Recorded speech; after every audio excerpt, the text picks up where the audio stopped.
Pernah kepikiran nggak sih soal semua aturan tak terlihat yang sebenarnya ngatur hidup kita sehari-hari? Nah, kali ini kita bakal kupas tuntas ide besar di baliknya, paradigma kelembagaan. Yuk kita mulai. Oke, buat pemanasan, saya punya satu pertanyaan simpel nih. Coba deh pikirin sejenak.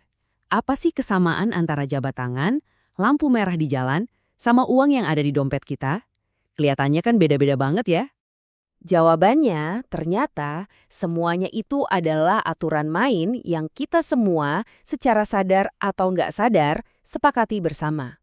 Aturan-aturan inilah yang bikin interaksi sosial kita jadi teratur dari hal sepele sampai yang paling kompleks sekalipun. Nah, dalam dunia akademik, aturan main ini punya istilah keren, lembaga atau institusi. Tapi jangan salah ya, ini bukan soal gedung atau kantornya loh. Ini soal aturannya itu sendiri. Anggap aja lembaga itu kayak rambu-rambu sosial yang kita bikin biar hidup bareng jadi lebih gampang dan nggak kaos. Oke, sekarang kita luruskan satu hal yang sering banget bikin orang bingung. Apa sih bedanya lembaga dengan organisasi? Ini penting banget buat dipahami, biar nggak ketukar-tukar. Gini deh cara paling gampangnya. Lembaga itu adalah aturan mainnya. Sementara organisasi itu para pemainnya. Contohnya, peraturan sepak bola itu lembaganya, nah tim-tim yang main di lapangan itu organisasinya. Atau konstitusi negara itu lembaganya, partai politik yang ikut pemilu itu organisasinya. Kebayangkan sekarang bedanya? Analogi ini dijelaskan dengan sangat pas oleh Douglas C. North, seorang peraih Nobel. Dia bilang, organisasi itu kayak tim olahraga, sedangkan lembaga itu buku peraturannya. Sebuah permainan atau masyarakat nggak akan bisa jalan dengan baik tanpa aturan main yang jelas kan? Sekarang, mari kita lihat gimana cara para ahli mikirin soal ini. Ternyata ada dua kubu besar, dua cara pandang yang berbeda. Bisa kita bilang ini kayak pertarungan gagasan antara para pemberontak melawan para reformis. Pertama, ada kubu yang lebih dulu muncul. Namanya Ekonomi Kelembagaan Lama, atau OIE. Tokoh utamanya adalah seorang pemikir kritis bernama Thorstein Veblen. Dia ini bisa dibilang pemberontaknya. Veblen ini intinya bilang begini, teori ekonomi yang ada sekarang itu salah besar. Kenapa? Karena teori itu menganggap manusia kayak robot yang super rasional yang kerjanya cuma ngitung untung rugi. Padahal kan, kita ini makhluk yang kompleks. Pilihan kita dipengaruhi oleh kebiasaan, budaya, perasaan, bahkan insting.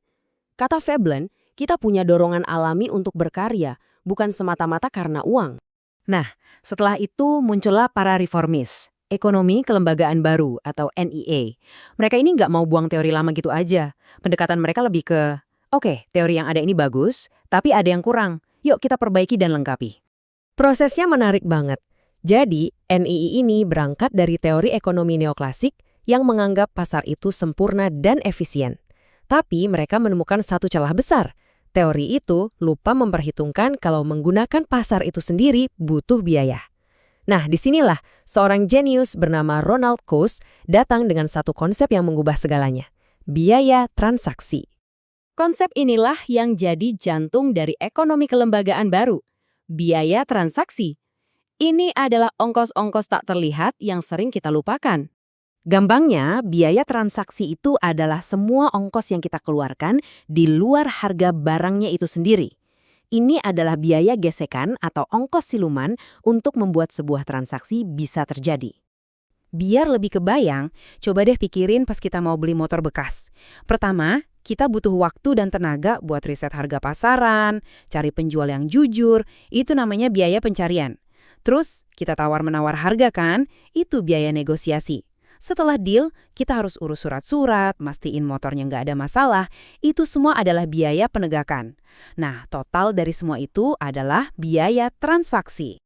Oke, kita udah bahas panjang lebar soal teori-teori ini.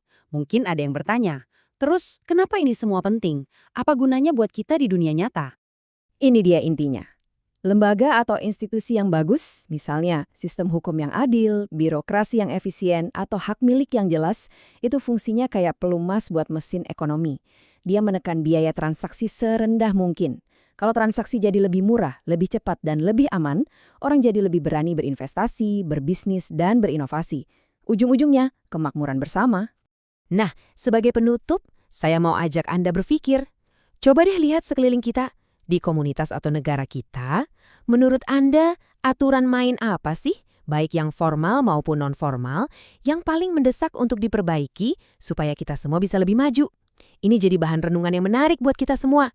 Terima kasih sudah menyimak.